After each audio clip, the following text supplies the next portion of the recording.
Au nom du Père et du Fils et du Saint-Esprit. Amen. La paix de Jésus soit dans votre maison, sa paix et sa joie. Alléluia, j'espère que vous allez bien et que vous êtes dans la paix et la joie de Jésus. Amen.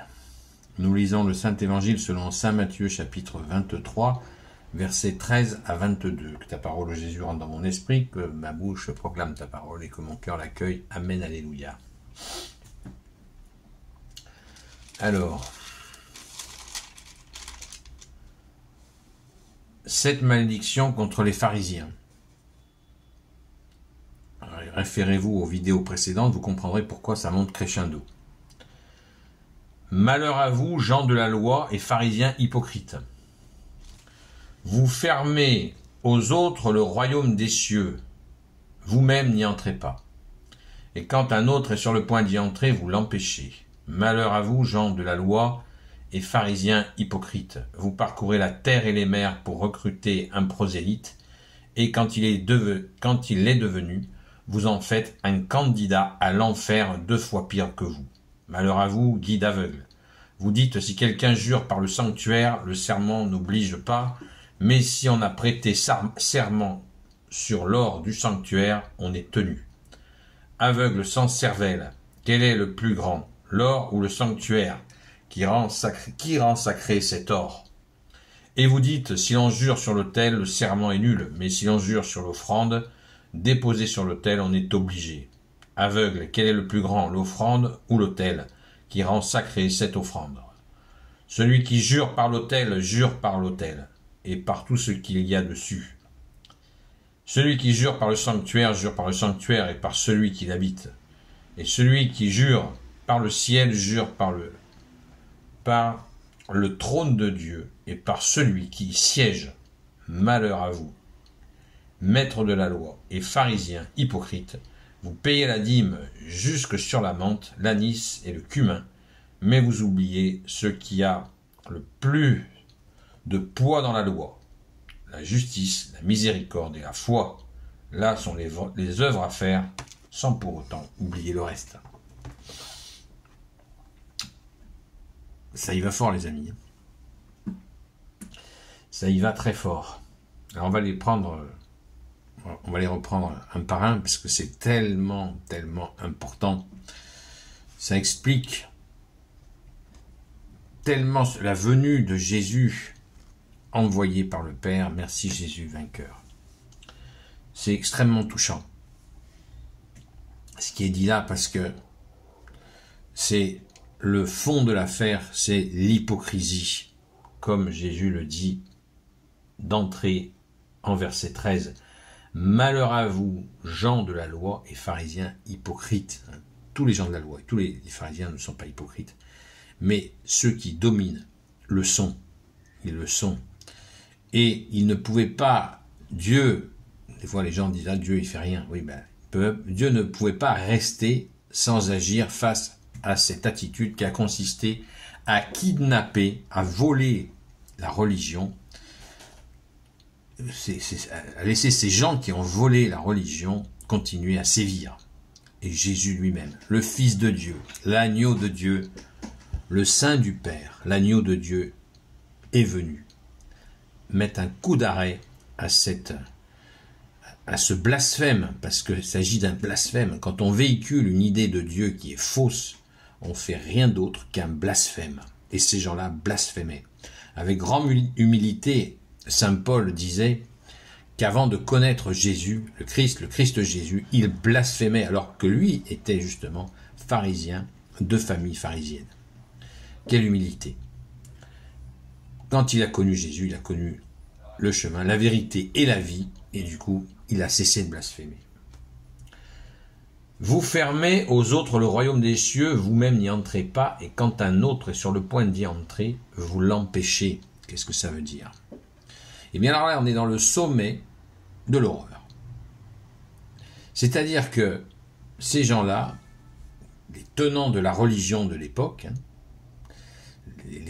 l'encadrement de la religion de l'époque, eh bien, ils osaient faire le pire du pire. Et Jésus le mentionne ici.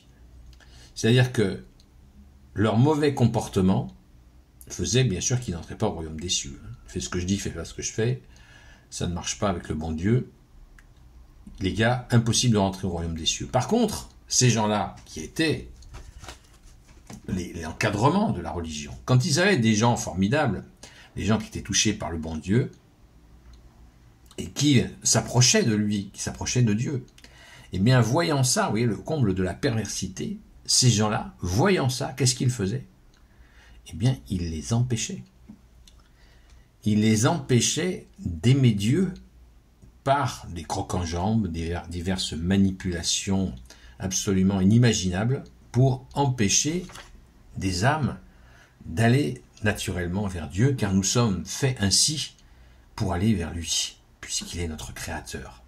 Donc les gens qui recevaient l'amour de Dieu, qui s'approchaient, qui passaient dans leurs mains, eh bien ils les en écartaient par un système de jalousie absolument à vomir.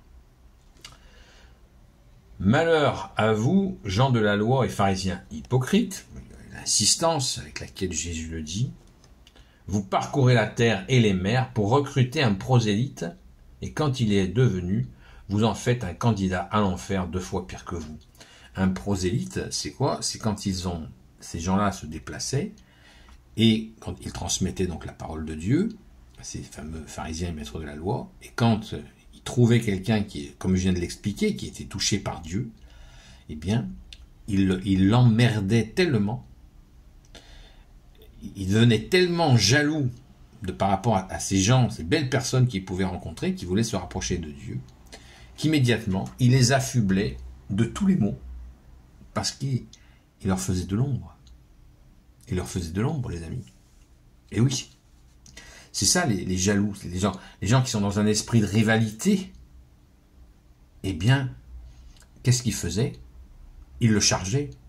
Ils lui mettaient plein d'horreur sur lui pour le décourager. On ne peut pas imaginer un tel niveau de méchanceté, puisque là, il s'agit des affaires du bon Dieu. Il faut quand même réaliser, là, on n'est pas en train de discuter d'un club de gym qui est en train où il y a des disputes, des rivalités internes dans le club de gym, des petits groupes de pouvoir pour obtenir la présidence du truc, du machin, du chouette. Là, il s'agit des affaires de Dieu. Insupportable d'imaginer Jésus qui est Dieu, qui a vu ça. Avant, il le voyait du ciel uniquement. Il le voyait du ciel, mais là, il est en face à face avec cette horreur. Il faut juste en prendre conscience. Un candidat à l'enfer 2 fois pire que vous. Ils arrivaient à écœurer les gens jusqu'à ce que ces gens, à force d'être maltraités, les gens prenaient des mauvais comportements comme eux. Voilà. Alors après, du verset, il y a la question de toute cette attitude qui consistait à jurer sur les offrandes et non pas sur l'autel. Voilà, on voit l'aberration, jurer, oui, instaurer. Alors que Jésus nous dit, tu ne jures, nous défend de juger. Hein. Jésus nous défend de juger sur quoi que ce soit. Hein. Sur la tête de vos parents, sur le ciel, sur la terre. Jésus nous interdit, ne jurez en rien. C'est un des interdits d'amour que nous a donné Jésus. Et là, ils avaient instauré un système où les gens juraient sur les offrandes. Et ce qui fait que les gens étaient, quand ils juraient sur les offrandes, ils faisaient en sorte qu'ils étaient dans l'obligation de s'exécuter. N'oubliez pas qu'il y avait une police du temple. Hein. Saint Jean nous le mentionne très clairement. Hein. Il y avait une police du temple. Et il faisait exécuter les gens qui juraient sur l'offrande. Bon, il suffit de réfléchir 2 secondes, puisque c'était des escrocs. On peut imaginer pourquoi il voulait que les gens qui juraient sur l'offrande, eh bien, s'exécutent. On peut imaginer facilement le délire.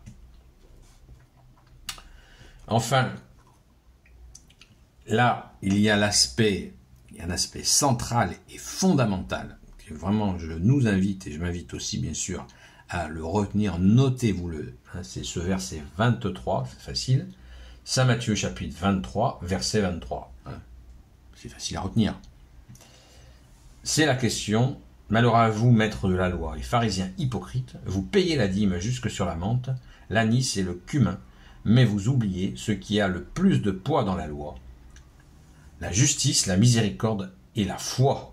Là sont les œuvres à faire sans pour autant oublier le reste. Vous saisissez la chose là qui est fondamentale dans nos vies de gens qui ont la foi. La foi, on se rappelle qu'on ne l'a pas avec nos petits bras musclés. La foi, c'est pas ça. La foi est un don de Dieu, de Jésus qui est Dieu, et nous le recevons à notre saint baptême catholique, apostolique, nous recevons la foi, l'espérance et la charité.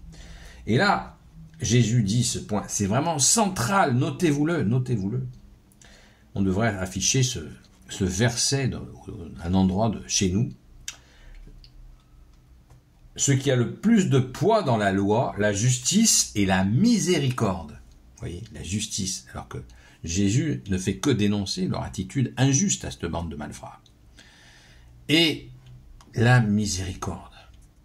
Et la miséricorde. C'est la miséricorde qui a tout ce poids. Alors certains me disent, pourquoi tu dis ça? Qu'est-ce que tu en sais? Mais Jésus le dit lui-même. Référez-vous au sermon sur la montagne, les béatitudes. Heureux les miséricordieux, car ils obtiendront miséricorde. On parle sans arrêt de l'amour de Jésus. Bien sûr, c'est les deux commandements supérieurs. Ce sont les deux commandements supérieurs. Tu aimeras ton Seigneur et ton Dieu de tout ton cœur, de toute ton intelligence. Tu aimeras ton prochain comme toi-même. Les deux commandements supérieurs. Donc l'amour, on en parle. On a raison d'en parler. On a raison d'en parler. Mais on oublie la justice et la miséricorde. Et dans ce verset, Jésus dit que c'est central, puisque l'obsession de Jésus, c'est de nous faire comprendre que l'amour accomplit tout. L'amour accomplit tout. Et il accomplit tout par la justice et la miséricorde. Encore un aspect fondamental que Jésus va nous enseigner dans cette phrase. Cherche le royaume des cieux et sa justice, et tout te sera surajoutée. Voilà. La justice et la miséricorde, là sont les œuvres à faire, sans pour autant oublier le reste. Voilà. Toujours dans le sens de l'accomplissement. Merci Jésus.